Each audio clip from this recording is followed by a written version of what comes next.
Аймаг сумдын бэлчээр ашигтай холбооны удирдах ажлыг зориулсан манлайлагчийн ёс зүйн хичээлийг эхэлж явах таатай байна. Энэ хичээлээр та бид өнөөдөр нийгэмдээ манлайлагчийг үүргээ хэрэгжүүлж байгаа энэ чухал төслийг хэрэгжүүлж байгаа хүмүүст энэ манлайлагч нь өөрөө ямар байх вэ гэдгийг бол зайлшгүй орхон зүйтэй гэж үзээд төслийг хэрэгжүүлэгчдээс энэ хичээлийг урилгын надад өгсөн байдаг. Нэг та бүхэнд харж байгаадаа би их баяртай байна. Юуны өмнө нэгэн зүйлийн асуулт хичээл өгөхийн нэгэн зүйлийн асуулт та бүхнээс асуумаар байна. Нэгдүгээрт та хэн бэ гэж. Бид бусдаа манлайлахын тулд өөрийгөө хэн бэ гэдгийг мэдчих хэрэгтэй. Хоёрдугаарт нь таны найз нөхөд хэн бэ? Гуравдугаарт нь таны хэтийн зорилго юу вэ? Таны өнөөгийн тавьсан зорилго хүрсэн үр дүндээ та өөрөө сэтгэл хангалуун байна. Цаашид ямар зорилго тавьж юуны төлөө амьдрах гэж. За дараагийн асуулт нь ер нь ёс зүйтэй, мэдлэгтэй, мэдлэгээ хэрэглээ болгодог чадварлын нэгэн байхын тулд юу хэрэгтэй вэ гэдэг юм асуултуудыг орчлын оронд тавханд тавих хэрэгтэй гэж байна. Өнөөдөр хотод амьдрна уу, хөдөө амьдрна уу, тийм ээ? Гадаад улсад амьдрна уу, Монголд амьдрна уу? Энэ бүх хувь хүмүүст энэ асуулт зориулж байна. Энэ асуултыг эхлээд өөртөө тавих зүйтэй болов гэж байна. Тэрний дараа хийж байгаа зүйлийнхаа зөв, буруу эсэх, би ер нь зөв замаар явж байна уу? Өөртөө зөв зорилго тавьж байна уу? Би эерэг нэгэн болж чадсан уу? Би эерэг байгаад бусдаа нөлөөлж чадж байна уу гэдэг нийгмийнхаа өмнө хүлээсэн хариуцлага үлээхэд бол энэ асуултууд хүн болгон өөртөө өдөртөн тавьж байгаа хэрэгтэй байна. Би нэгээр Бурхны шашны сургаалыг өөртөө тавиад тэр сургаалын хүчтэй дэглэмүүдийг өөртөө тавьгээгүй л дээ. Монгол хүн Монгол газар нутгаар амьдарч байгаа учраас өөрийнхөө зоргоороо амьдрах хувь заяа бидэнд нэгэнд оногдсон. Биднээс бол деважинд амьдарч байгаа юм. Гэхдээ бусдаа туслахын тулд эхлээд өөртөө туслах хэрэгтэй. Өөртөө туслах учраас энэ хичээлийг санаад яриад энэ миний ярьж байгаа хичээлийг та бүхэн цаашдаа бусад хамтрагч найз нөхдөд өргөжлүүлээд яриад Монгол бүгдээрээ сайхан хөгжих байхаа гэж найдаж энэ хичээлийг хайрлж явдаг юм аа. За тэгвэл ёс зүйтэй манлайлагч байхын тулд одоо бусдаа үлгэр жишээ авах тул шүү дээ. Манлайлагч юу бол хэдүүлээ нэг үгээр л айлах. Бусдаа үлгэр жишээс нэгэн байхын тулд яах ёстой вэ гэхээр нэгдүгээрт бодлоо хянж аливаа зүйлийг эерэг талаас нь эргцүүлж сурах хэрэгтэй. Бодлоо хянж сурах хэрэгтэй гэж.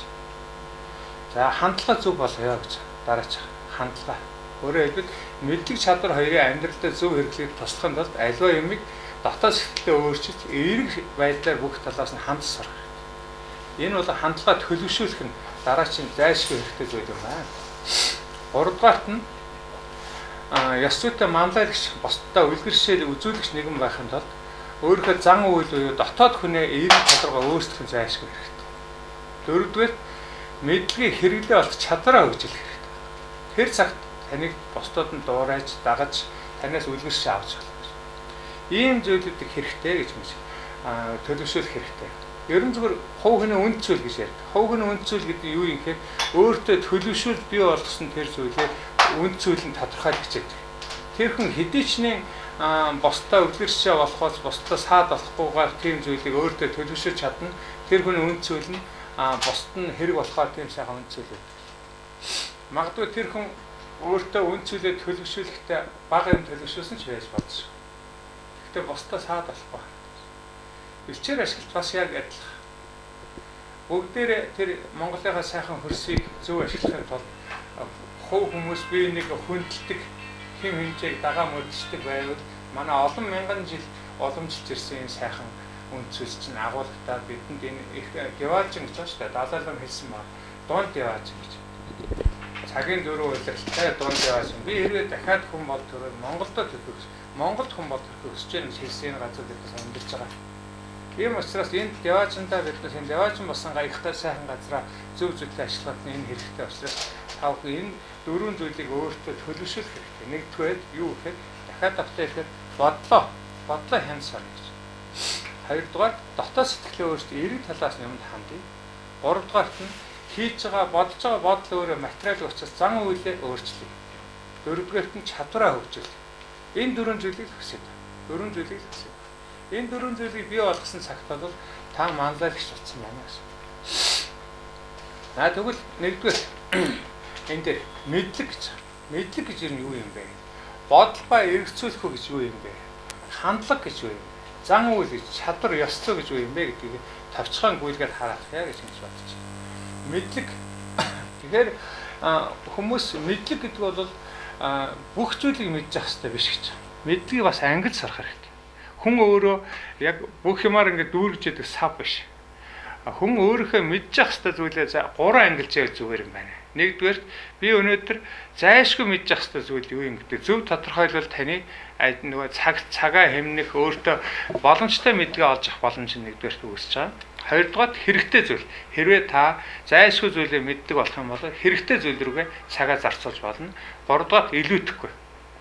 Биднес өнөөдөр одоо өөртөө авч байгаа мэдээлэлээ хэрэгтэй зүйл юм уу, илүүтэхгүй зүйл юм уу, зайлшгүй зүйл юм уу гэдэг мэдэхгүй учраас цагаа их бардаг. Тэгээд сүүлд нь мэдлэг дотроо төөрөөд мэдлэгээ хэрэглэж чадахгүй төрж эхэлдэг. Аль нь надад өнөөдөр зайлшгүй гэдэг. Тэгвэл бид өнөөдөр бэлчээр ашиглалтыг сайжруулахын тулд би юу мэдж явах хэрэгтэй гэдгийг зөв тодорхойлсон байвал таны юм хялбар болно. Өөрөөр хэлбэл зорилготой хүрэх зам чинь хялбар болно шүү гэдгийг энэ дээр бас хэлэх нь зүйтэй. Тэгээд зав гараад ирвэл бусдаагаа бас өөрийнхөө үйл ажиллагааг зөв явуулахад нь төслөө зөв хэрэгжүүлэхэд нь хэрэгтэй зүйлсийг олж мэдэхэд илүү гарсан цагаа зарцуулж болно. Ингэж ангилах зүйтэй юм болов уу? Ер нь илүүдэхгүй гэсэн мэдээлэл бол таны мэдхэн шинжтэй ч юм уу өөр бусад шинжтэй зүйлүүд бол таны цагийг их авдаг гэдгийг орчин үеийн залуучууд бас сайн бодох хэрэгтэй. Яагаад тэгэхээр таны мэдхүй рүү ороод мэдээд. Би нэг хүнийг 50 сая уналтан дээр нэг сэтгүүлч орж байгаа харсан. 4-ийн даван дээр очиж унцдаг. Тэгээд тэр ингэж байгаа. Мэдээл хит их байлаа гэж.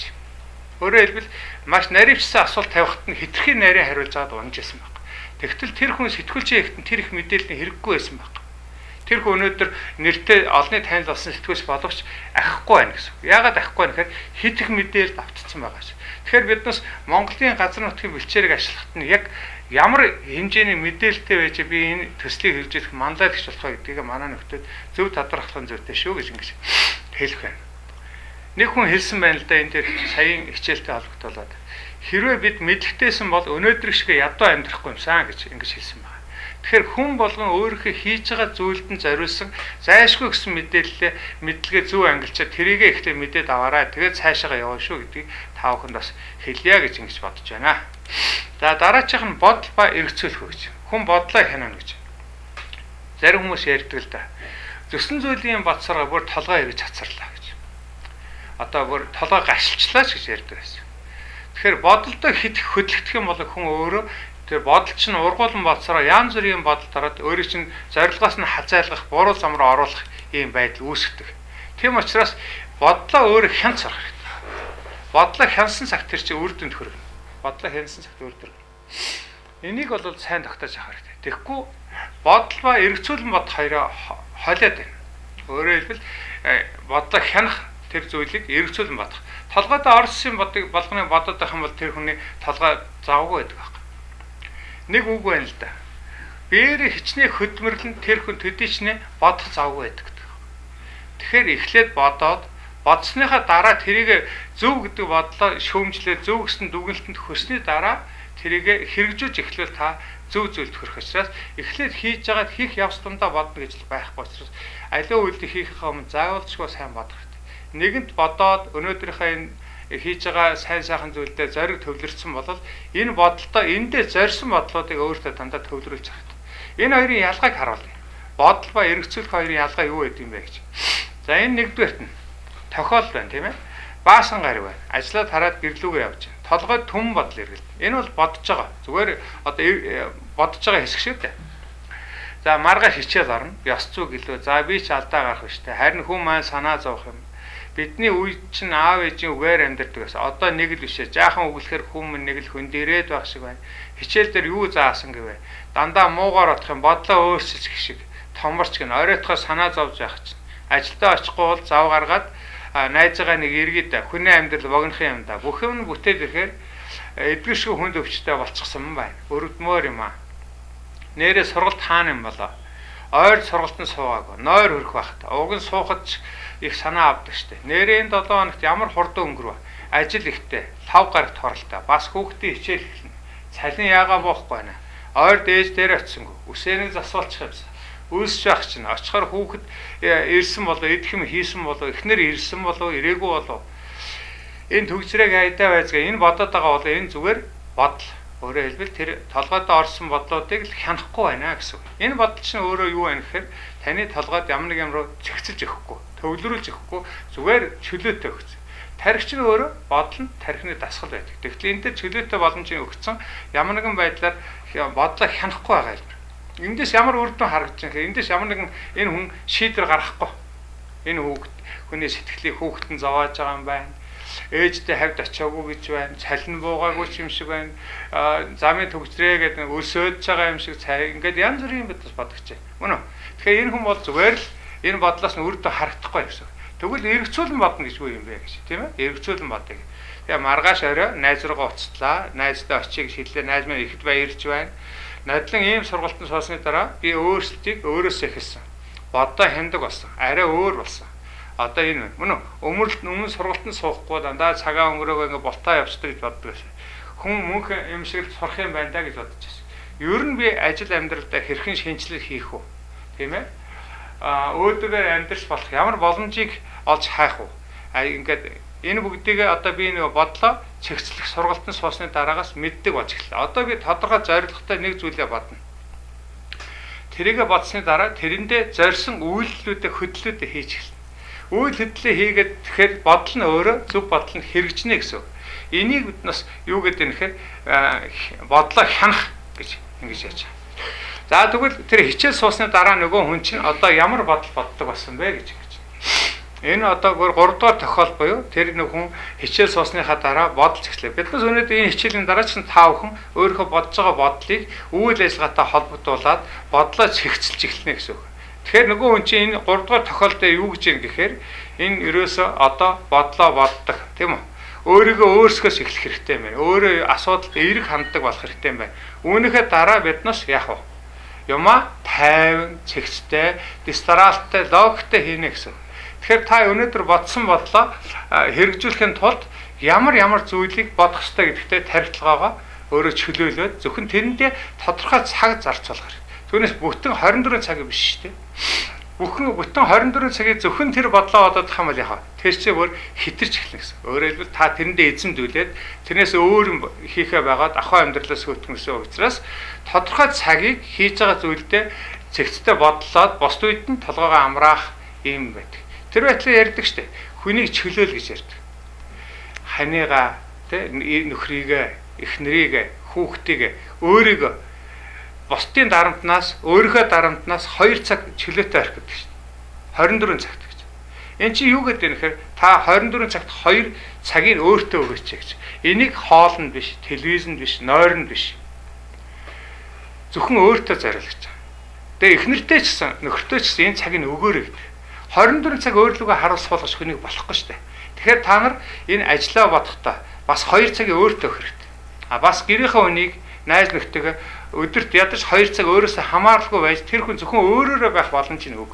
Энийг юу гэдэг вэ? Энэ 2 цаг дотор та бодож байгаа бодлоо хянснараа үйл ажиллагаагаа хэрэгжүүлэх зөв гарцыг олоод аливаа зардалч хэрэглээс салдаг учраас энэ цагийг бодол дээр ч гэсэн бас өгж явах хэрэгтэй.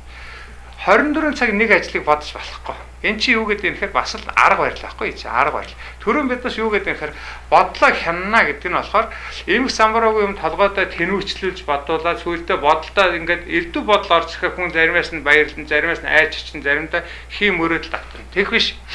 Тодорхой цагийг төслөө хэрэгжүүлэх арга замд нь гаргаж агаарэ гэж. Энүүгээрээ та нар амжилтанд хүрнэ. Тэгвэл энэ дээр ямар ялгаа байд юм бэ гэж. Бодол ба эргцүүлэн сэтгэх үү? Critical thinking гэж яриад байдаг. Бодол нь ямар ялгаатай гэхээр хяналт тавих гэсэн ялгаатай. Зүгээр бодох бол уурэг тархинд боддог суур үйл ажиллагаа бөгөөд тодорхой зорилгогүй, хяналтгүй, ашигтай байж магадгүй, ашиггүй байж магадгүй зарим тохиолдолд нөхцлөөдөөс болоод бүтэхгүй талаас нь бодох, санаа зовох, айдсыг бий болох ийм үр дагавартай. Янз бүрийн бодосон бүр айчлаа болоо гэж тэгдэг үстэй. Тэгвэл critical thinking буюу эргцүүлэн сэтгэх үү гэдэг нь тодорхой зорилготой, хяналттай, ашигтай байдаг. Бүх талаас нь боддог, өөртөө итгэл бий болгодог. Энэ юу гэдэг нь тэгэхээр тодорхой хугацаанд та яг тэр зорж байгаа зорилгоо хэрэгжүүлэх арга замыг системтэй бодоод тэндээсээ гарч иж байгаа үр болох үр дагавруудыг өрчлөн тооцоосноор үүдээ хийхэд та цагаа болоод эд хөрөнгө юмаа хэмнэ гэсэн. Тэгэхээр энэ дээр нэг юм бодол бүхэн биелдэг гэдэг учраас юмыг дандаа эерэг талаас нь бодож байгаа хэрэгтэй. Хэлсэн үг хүний бодол амаар дамжиж илэрдэг. Үг нь үйлдэл болдог байхгүй. Үйлдэл чи өөрөө үйлийн үрийг дагуулдаг учраас эхлээд бодлоо зөв талаас нь бодсны дараа тэр чинь үг болж гарч ирээд үг чинь дандаа үйлдэл болдог. Үг хэлнэ гэж үйлдэл хийцэн гэсэн үг байхгүй. Тийм учраас үгээ хэлэхээс өмнө сайн бодох нь өөрөө ийм их ач холбогдолтой зүйл шүү. Хин нэгэнд магадгүй та биднээсээ одоо төсөл ийм амжилттай хэрэгжчихжээ энэ ийм үр дагавартай хэлнэ. Хэлэхээс өмнө тэрийг бодох хэрэгтэй. Сайн бодсны дараа хэлэхэд нь таны үг итгэлтэй очино. Итгэлтэй очисон юм чинь тэрийг дэмжих олон нутгийн ардууд чинь гарч ирнэ. Тэгээд тэр нь үр дүн санаанд багтангүй сайхан үр дүн учир гаргадаг учраас энийг сайн бодоорой гэж. Дараагийн нэг асуудал болохоор хандлага гэсэн. За тэгвэл биднес мэдлэгээ зэгцтэй болгоё. Зайлшгүй мэдэх ёстой зүйлээ тодорхойлж авлаа. Дараа нь яг одоо бодлоо хянаад зэгцтэй дистралтай болгодог болсон бол юмд хандлага яаж өөрчлөх юм бэ гэж. За тэгвэл хандлага аливаа юм болон хүнд хандах үйлийг хандлага гэнэ. Хүнд хандаж хэлж байгаа мэдчилгээ, хүний талаар ярьж байгаа яриа, мал ахуйдаа хандж байгаа, гэр ахуйдаа хийж байгаа ажилдаа хандж байгаа хандлагч нь таны хандлагыг илэрхийлж яадаг. Та өөрөө хүссэн ч хүсээгүй ч таны хэлж байгаа үг, хийж байгаа, ярьж байгаа яриа, харж байгаа харцаас нөгөө хүмүүс энэ хүн тэнд ингэж ханддаг юм байна. Сайн ханддаг юм, муу ханддаг юм байна. Шууд харагддаг. Энийг та өөрөө мэддэг боловч зарим нь тоохгүй ч хийж магадгүй. Өө яг намайг тэгж боддог гэж. Тэгж бодож болохгүй. Тийм учраас та тэр хүнд сайн хандвал тэр хүн танд сайн. Тэгэхээр юмдаа хийж байгаа юмдаа сэтгэл гаргаад хүнтэй ганцхан юу ярьдаг гэхээр ажил ярьдаг. Хүн таныг багийн хорлолтой шөөмжлөдөг гэж магадгүй. Ажил ярьж байгаа хүнийг тань муу хүн ч шөмжилж чаддаг. Яг гэвэл та ажил яриад байгаа гэж. Тийм учраас энэс хойш юу гэдэг юм хэрэг хүн битгий ярьж байгаа гэж. Хүн битгий яар. Та тэр хүнтэй хүнийх нь хувьд зөвхөн төслийнхээ хувьд уулзж байгаа байхгүй. Тэр танд сайн хүн байж магадгүй муу хүн. Та ажил ярьж байгаа учраас тэр хүн тантай хүссэн хүсээгүй хувийн сэдв ярьж чадахгүй ажил ярьдаг учраас энийг хандлаган дээр сайн анхаарна гэж ингэж хүсэж байгаа. Тэгвэл хүмүүс биднээс бүгдээр адилхан гэж. Бүх хүмүүс хоёр нүдтэй, хоёр гартай, хоёр хөлтэй, боддог, сэтгэдэг, элэг зүрх уушигтай. Гэхдээ юугаар ялгадаг гэхээр хандлагаар ялгадаг. Хандлагыг сонир.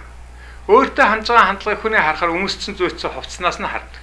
Байгаль орчноо хайрлаж байгаас нь тэр цаасаа яаж өрж байгааг нь хардаг. Бичгийн цаасаа хайр гамгүй хаях, тэр байтлаа нойлын цаасаач хамаагүй өрхөн тэр хүний хандж байгаа хандлагыг илэрхийлдэг байхгүй.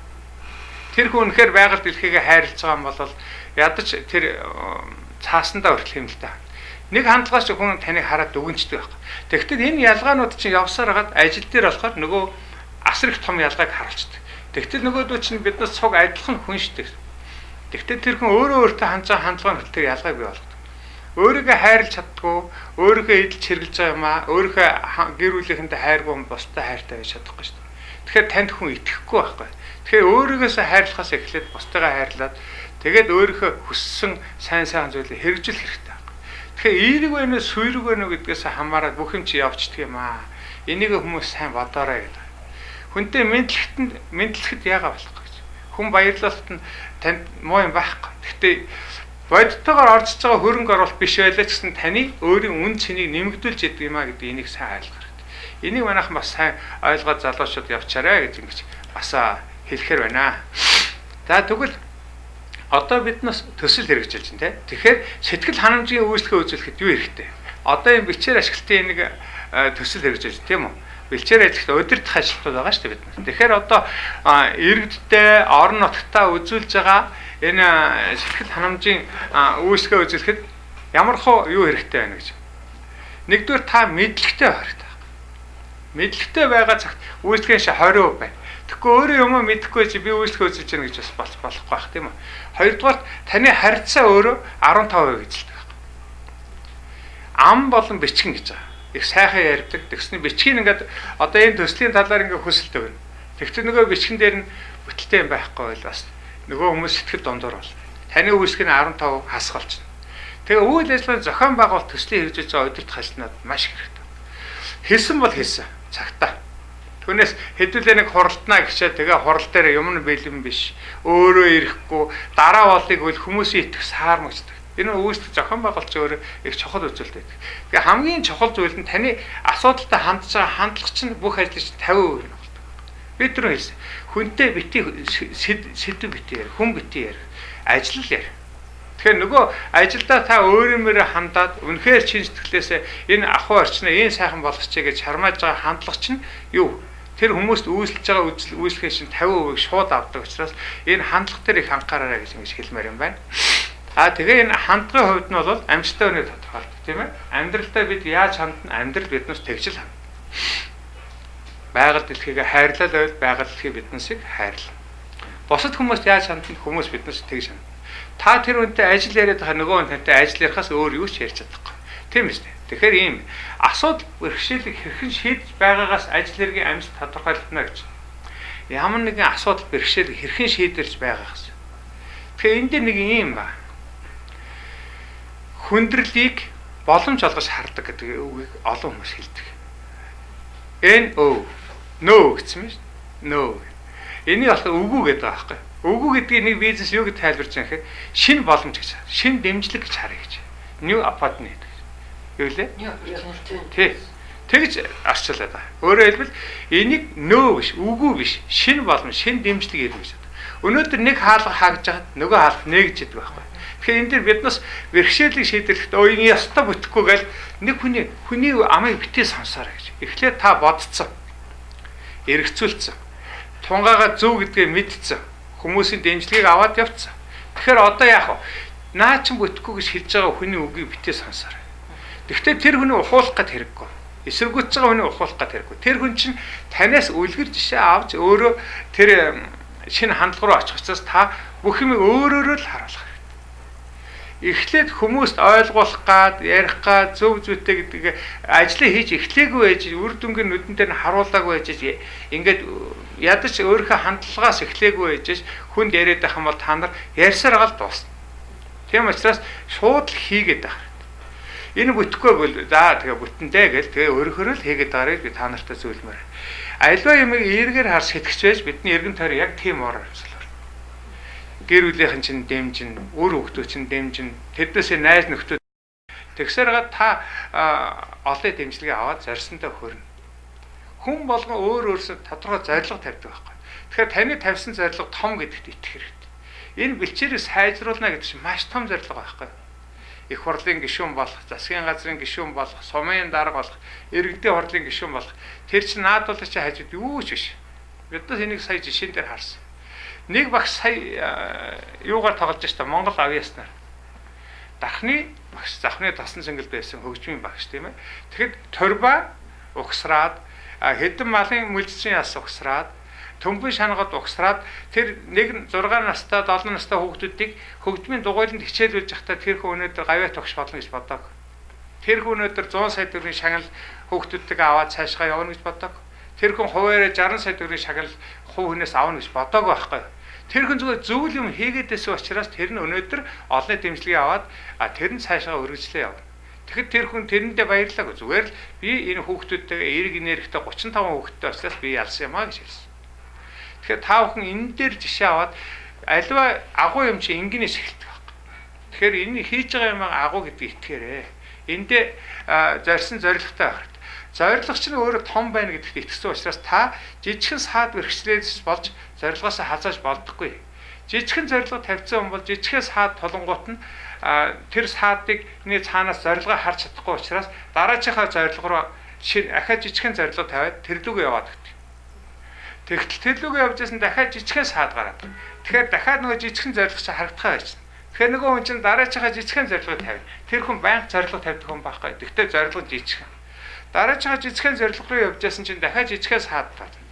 Зорилгоо олж харахаа байцсан. Тэгэнгүүт нөгөө хүн чинь ахаад жижигхэн зорилго тавиа явах гэсэн чинь нас нь дуусч байгаа. Тэгэхээр зорилго чинь энэ тавьсан зорилго чинь том гэдэгт нэгэн та итгэлтэй байгаа бол завсар нь зорилго чинь харагдаад байгаа учраас завсар нь тулгарсан жижиг сааданд та төөрөлдөг. Тэрийгэ тойрж гараад үндсэн том зорилго руугаа ууггүй яваад байдаг. Тэгсний цагт тэр амжилтандаа хүрнэ. Тэгэхээр зорилго чинь маш том гэдэгт итгээд цаашаа явахаар хэрэгтэй шүү. Босод саад болох жижиг сажиг юмнуудыг орхино.